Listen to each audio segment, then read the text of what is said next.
Hey guys, when I started this healing journey, I had an idea in my head of the life I wanted, and it's very different from, the life I have now. And um, healing isn't about just being fake positive about life, which I did for a long time. Painted a picture that wasn't everyone else's reality and disrespected um, a lot of boundaries, a lot of rule. I couldn't follow rules for most of my life. Um, in this journey, healing is possible to all for themselves when the pain becomes great enough, when things aren't working your way. The definition of insanity, doing the same thing over and over again, expecting different results. Addictions. I, not too long ago, you know, was a hopeless, homeless drug addict. And, my daughter is going through that right now. And, that's very real in my life. And I accept the fact that she's going through her journey. Through my experience, I realized how important boundaries are, but also that no part of boundaries, in my experience, means shunning.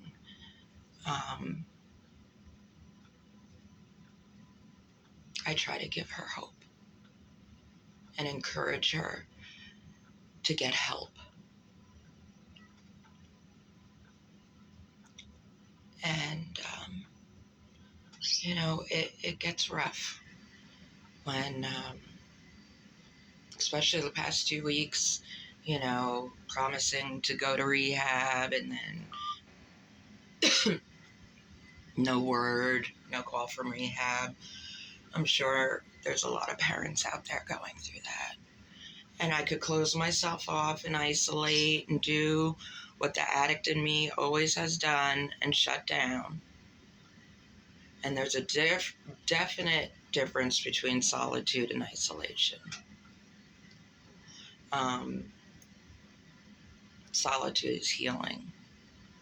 For me, solitude is where God is, where I go to pray, manifest, be at peace.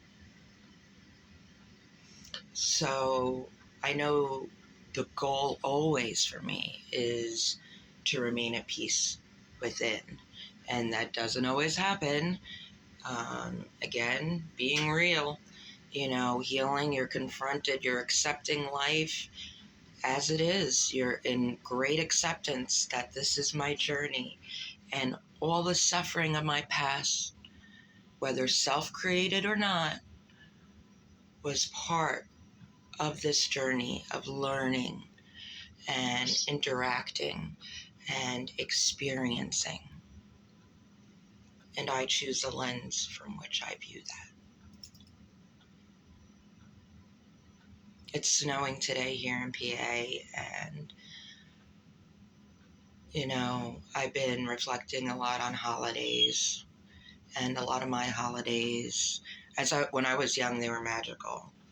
But as I awakened from childhood into life, I was miserable for a lot of years. I was maybe a functional addict or a non-functional addict at the time, but either way, whether you're functional or not, addiction is misery. I was never happy. It was always wanting more. And even when I got it, not being grateful, thankful, or feeling blessed for what I had. And materially, at once, I had it all. And it took losing it all those material things, multiple times. I'm talking houses, cars, you name it, jewelry, gold car, whatever. I never found happiness in that. It's an inside job. I falter every day, but I learn and I reflect and I keep it very real. I love my family very much, but I'm in great acceptance of addictive behaviors, blame, guilt, shaming, the love bombing, all those behaviors. When you've been through trauma, you're hyper aware.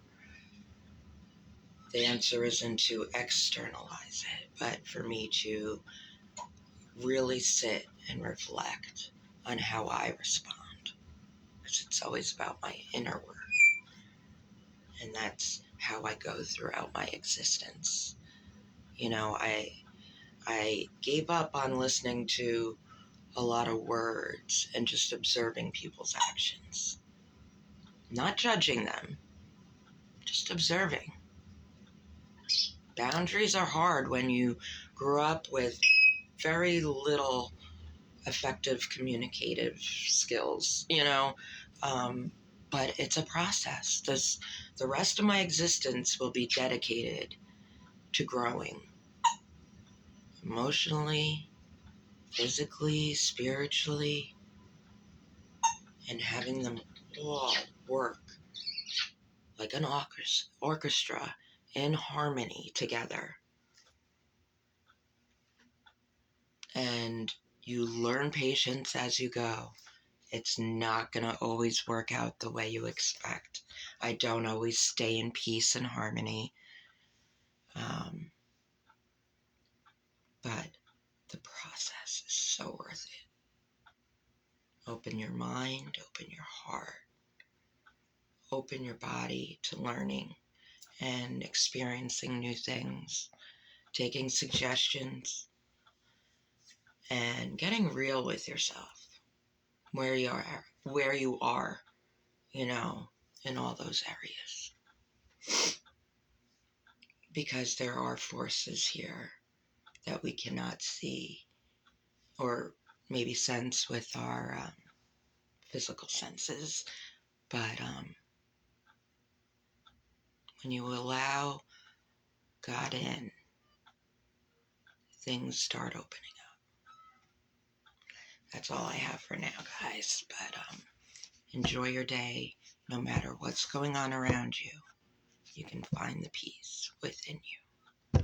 Have a good one.